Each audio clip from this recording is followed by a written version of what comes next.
সাল 1802।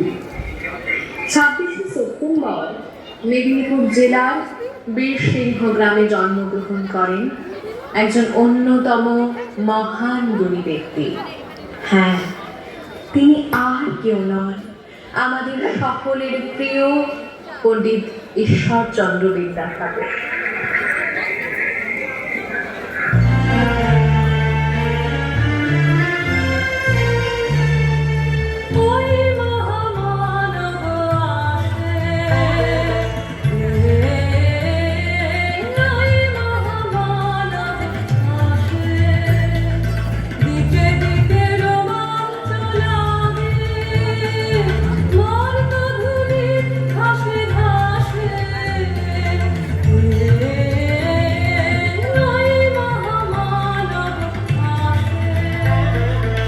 ঈশ্বরচন্দ্র ছোটবেলা থেকেই অত্যন্ত মেধাবী ছিল এবং অত্যন্ত দরিদ্র থাকায় রাস্তার ল্যাম্পের নিচে গভীর রাত জেগে পড়াশোনা করতেন।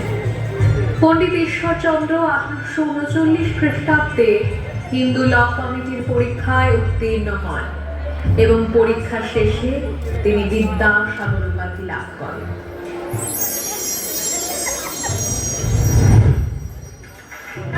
অবিদ্যাতে বিদ্যা দিলে, অশিক্ষাতে শিক্ষা, তোমার কাছে সবাই নিলাম জীবন ভরার দীক্ষা।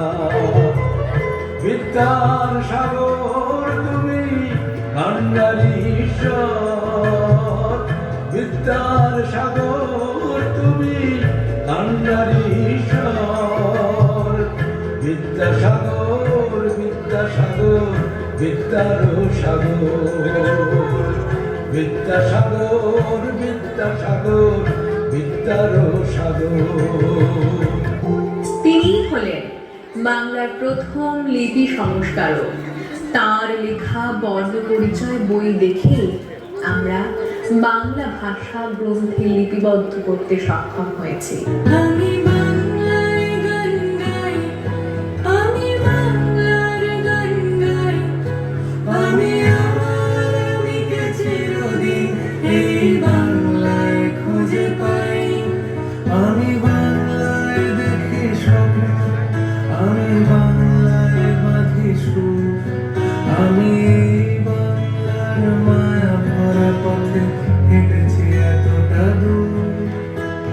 বাংলা আমার জীবনানন্দ, বাংলা প্রাণের সুর। আমি একবার দেখি, বারবার দেখি, দেখি বাংলার মুখ। 1749 সালে 7ই মে বেথুন কলকাতায় বালিকা বিদ্যালয় স্থাপন করেন। তার প্রধান সহযোগী ও সম্পাদক ছিলেন ঈশ্বরচন্দ্র বিদ্যাসাগর। মেয়েদেরকে আনার জন্য ঘোড়াগাড়ির ব্যবস্থাও হয়। সম্পাদক ঈশ্বরচন্দ্র গাড়ির পাশে শাস্ত্রবচন খোদাই করে লিখেন, কন্যাকে এবং পালনিয়া শিক্ষা না জান্নাতা, অর্থাৎ পুত্রের মতো কন্যাকেও যত্ন করে পালন করতে ও শিক্ষা দিতে হবে।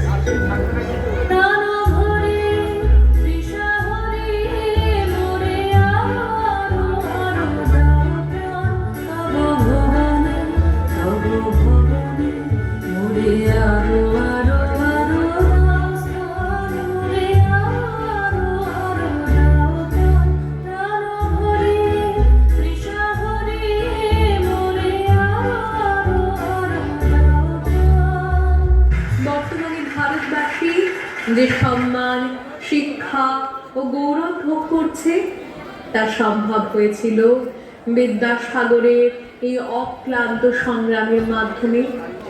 তিনি ঝাঁপিয়ে পড়েছিলেন বিধবাদের পুনর্বিবাহ দেওয়ার জন্যে। সংস্কৃত কলেজে পড়ানোর পর তিনি আর বাড়ি ফিরতেন না। কলেজের গ্রন্থাগারে সারা রাত কাটিয়ে দিতেন। শাস্ত্র মন্থন করে বিধবা বিবাহের সপক্ষে সকল যুক্তি একত্রিত করলেন। অবশেষে 1856 খ্রিস্টাব্দে হিন্দু বিধবার পুনর্বিবাহ আইন পাস হলো।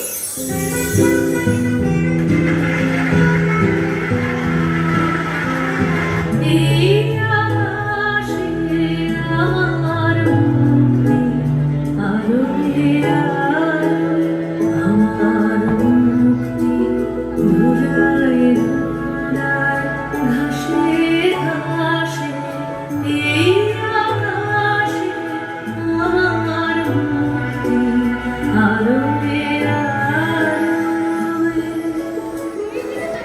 চোখের সামনে মানুষ সমাজের মধ্যে ব্যাধি জ্বর মহামারীতে উজাড় হয়ে যাবে, আর দেশের মানুষ চোখ বুঝে ভগবান ভগবান এমন ভগবত প্রেম আমার নেই। আমার ভগবান আছে মাঝে পৃথিবীতে, সক্ষ চাই না, মক্ষ চাই না, বারে বারে ফিরে আসি এই মত্ত বাংলায়। দয়া দিলে হবে মোর জীবন হতে, নইলে কি আর পারব তোমার চরণ ছুঁতে। দয়া তব দয়া তব দয়া দিলে হবে মোর জীবন ধুতে। ঈশ্বরচন্দ্র চেয়েছিলেন নিজের ধর্মের থেকে নিজের ধর্ম ও সমাজকে সংস্কার করতে।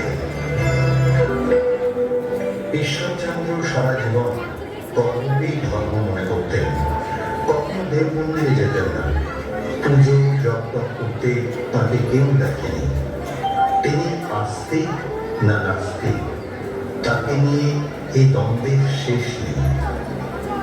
রামকৃষ্ণ তত্ত্বাবলীতে ঠাকুরের উক্তি হল, জয় মা, এতদিন কেড়ে নেওয়া ছিল, আজ সাগরে এলো। যখন সাগরে এসেছেন তখন মোনাজত খেয়ে যান। না গো, তুমি তো অবিদ্যাসাগর নও যে তোমাদের মোনাজত থাকবে, তুমি যে বিদ্যাসাগর। মধুসূদন মানুষ চক্ষে বিদ্যাসাগরকে ঠিক এইভাবেই দেখেছিলেন। Splendid fellow, the vast man among us, our primary element, grand energy which is the companion of your genius, a manliness of heart, a real friend and righteous man, not only Vidyasagara, but Karuna Sagar, also the genius and wisdom of an African sage, the energy of an English man, and the heart of a Bengali mother, one of nature's noble men, greatest and one. রবীন্দ্রনাথের কথায় বিদ্যাসাগর বাংলাদেশে একক ছিলেন, এবং বৃহৎ বনস্পতি যেমন ক্ষুদ্র বনজঙ্গলের পরিবেষ্টন হইতে ক্রমে শূন্যে আকাশে মস্তক তুলিয়া উঠে, বিদ্যাসাগর সেই বয়োবৃদ্ধি সহকারে বঙ্গ সমাজের সমস্ত অস্বাস্থ্যকর ক্ষুদ্রতা জাল হইতে ক্রমশই শব্দহীন সুদূর নির্জনে উত্থান করিয়াছিলেন।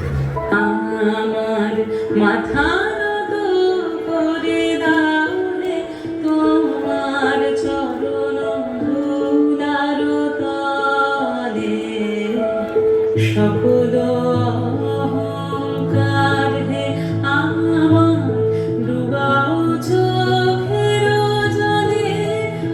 আমার মাথা নত করে দাও তোমার চরণ ধুলার তলে। ধন্য তুমি বিদ্যাসাগর, ধন্য তোমার জ্ঞান, বঙ্গমাতার গর্ভে তুমি যোগ্য সুসন্তান।